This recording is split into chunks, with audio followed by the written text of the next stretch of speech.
چونکہ آزادی میں تمام لوگوں کی قربانی ہے، لہذا ہر مذہب والے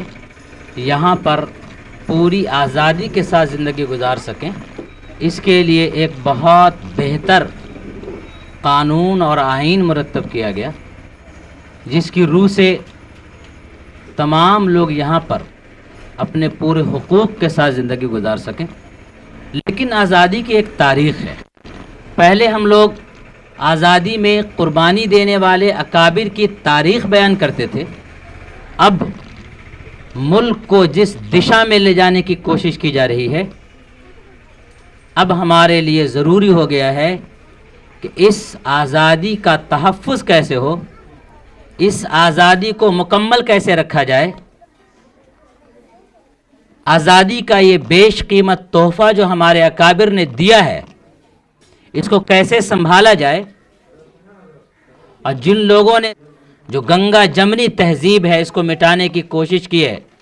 اس ملک میں جن لوگوں کو دبانے کی کوشش کی جا رہی ہے، کچلنے کی اور مسلنے کی اور مٹانے کی کوشش کی جا رہی ہے، اس کے حقوق کو کیسے پامال ہونے سے بچایا جائے، اب اس پر بھی غور کرنے کی ضرورت ہے۔ اس لیے 26 جنوری کا دن ہمارے لیے انتہائی اہم تہوار بن جاتا ہے، اس لیے کہ یہی وہ دن ہے جس دن ہمیں عہد کرنا ہے کہ ملک تو آزاد ہو گیا، لیکن اس میں سب لوگ آزادی کے ساتھ رہیں۔ یہ ہمارا ترنگا جو 3 رنگوں میں ہے، یہ 3 رنگوں میں رہے، کوئی شخص اس کو ایک رنگ میں رنگنے کی کوشش نہ کرے، اس کی بھی کوشش ہمیں کرنی ہوگی، اور اس کے لیے بھی قربانیاں دینی ہوگی، اور اس کے لیے بھی آگے بڑھنا ہوگا۔ انگریز صرف ظالم نہیں تھا بلکہ چالاک بھی تھا۔ آپ کو معلوم ہونا چاہیے، انگریز نے ہندوستان پر قبضہ کیا، اور ہندوستان پر قبضہ کرنے کے بعد بظاہر لگتا ہے کہ اس کو آزاد کر دیا، لیکن آزادی سے پہلے ہی اس نے اس ملک کے 2 ٹکڑے کر دیے، اور 2 ٹکڑا کرنے کے بعد بھی اس کو چین نہیں آیا۔ اس کو لگ رہا تھا کہ ایک ٹکڑا مسلمانوں کے نام پر دے دیا گیا اور ایک دوسرا ٹکڑا جو ہے یہاں کے لیے چھوڑ دیا گیا، تو ایسا نہ ہو کہ دونوں اپنی اپنی جگہ خوش رہیں، لہٰذا ایک ٹکڑا بیچ میں ایسا رکھ دیا گیا کشمیر نام کا، جس میں دونوں ہمیشہ لڑتے رہیں، اور یہ دونوں آپس میں لڑنے کی وجہ سے کبھی اپنی طاقت کو مجتمع نہیں کر سکے، اکٹھا نہیں کر سکے، اور دشمن کو آنکھ نہیں دکھا سکے۔ آپ کو معلوم ہونا چاہیے یہی ناسور اس نے فلسطین کے اندر بھی کیا۔ فلسطین کے اندر ایک طرف اسرائیل کو آباد کر دیا اور اسرائیل کی گھوشت کر دی، فلسطین کی سرزمین پر اسرائیل کا کوئی وجود نہیں تھا، اور اس اسرائیل کو وہاں پر قائم کر دیا، اور دوسری طرف کچھ حصہ فلسطینی مسلمانوں کے حوالے کر دیا، اور بیچ کا کچھ حصہ ایسا رکھا جو مذہب کی وجہ سے دونوں آپس میں اختلاف کرتے رہے۔ یہ ہمیشہ ان کی چالاکی رہی ہے کہ لڑائیں، لیکن جب 2 آدمی کو 2 بھائیوں کو لڑایا جاتا ہے تو 2 بھائی اگر بے وقوف ہو تو دشمن کے کہنے پر لڑتے ہیں، اور 2 بھائی اگر عقل مند ہو، باشعور ہو، تو آپس میں لڑ کر اپنے آپ کو کمزور نہیں کرتے ہیں۔ لہذا جو لوگ اس ملک میں فساد پھیلانا چاہتے ہیں،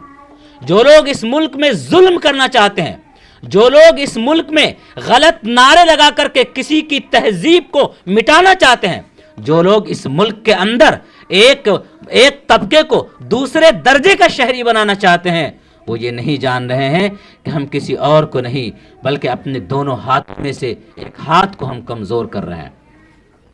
ہم کسی اور کو نقصان نہیں پہنچا رہے ہیں، اپنی 2 آنکھوں میں سے اپنی ایک آنکھ کو پھڑوانے کے لیے تیار ہے۔ وہ بے وقوف انسان ہوگا جو اپنے جسم کے اعضاء میں سے چند اعضاء کو دوسرے اور تیسرے درجے کا قرار دے کر کے اس کو ضائع کرنے کی، اس کو ختم کرنے کی کوشش کرے۔ مسلمان ہمیشہ شان سے جیا کیے ہیں اور شان سے جیا کریں گے۔ مسلمانوں کی ایک عظیم تاریخ رہی ہے، اور وہ تاریخ کو کوئی مٹا نہیں سکتا، اور اس تاریخ کے جیالے آج بھی پیدا ہو رہے ہیں، کل بھی پیدا ہوں گے۔ ملک کو جب بھی ضرورت پڑی ہے ہم نے اپنا خون بہایا ہے، ملک کو جب بھی ضرورت پڑی ہے اس کو سینچنے کے لیے، سنوارنے کے لیے ہم نے قربانی دی ہے، ہم آگے بڑھے ہیں۔ آج بھی ہم خوش قسمت ہیں، ہم وہ طبقہ ہیں خوش قسمت جو آج بھی اس ملک کے سنویدھان کو بچانے کے لیے ساری کوششیں کر رہے ہیں۔ کوئی ہمیں بھڑکانا چاہتا ہے، ہم نہیں بھڑکتے ہیں۔ کوئی ہماری تہذیب سے کھیلنا چاہتا ہے، ہم پوری قوت سے اس کی مدافعت کرتے ہیں، اس کا دفاع کرتے ہیں، لیکن ہم بھڑکتے نہیں ہیں اور ہم کسی دوسرے کو نقصان پہنچانے کی کوشش نہیں کرتے ہیں۔ ہمارا موقف یہ ہے کہ آج 26 جنوری یوم جمہوریہ ہے، جمہوریت کو مکمل ہونا چاہیے، جمہوریت کو تمام ہونا چاہیے، تمام لوگوں کو یکساں حقوق حاصل ہونا چاہیے، اور ہم یہ عہد کرتے ہیں کہ انشاءاللہ جب تک زندگی رہے گی انشاءاللہ یہ کام ہم کرتے رہیں گے، اسی تُز کو احتشام کے ساتھ ہم ترنگے کو لہراتے رہیں گے اور اپنے ملک کی شان کا تحفظ ہم انشاءاللہ کرتے رہیں گے۔ مرنے سے پہلے اپنی اولاد کو کہہ کے جائیں گے اور اولاد کی اولاد کو کہہ کے جائیں گے کہ اس ملک کی سلامتی تمہارے لیے سب سے پہلے ہے۔ مگر چاہتے اسی وقت کسی اور ملک میں چلے جاتے، ہم چاہتے کسی اور تہذیب میں رنگ جاتے، ہم نے اس ملک میں اپنی تہذیب کے ساتھ، اپنے مذہب کے ساتھ، اپنے تمدن کے ساتھ، اپنی تمام چیزوں کے ساتھ ہم یہاں پر رہنا چاہتے ہیں اور ہم اسی کے ساتھ رہیں گے۔ کسی کے خواب دیکھنے سے اور کسی کے خواب دکھانے سے نہ ہم نے دھوکہ کھایا ہے نہ ہم دھوکہ کھائیں گے۔ اللہ تعالی ہماری آزادی کو مکمل رکھے، ہمارے ملک میں امن اور شانتی قائم فرمائے۔ وآخر دعوانا ان الحمدللہ رب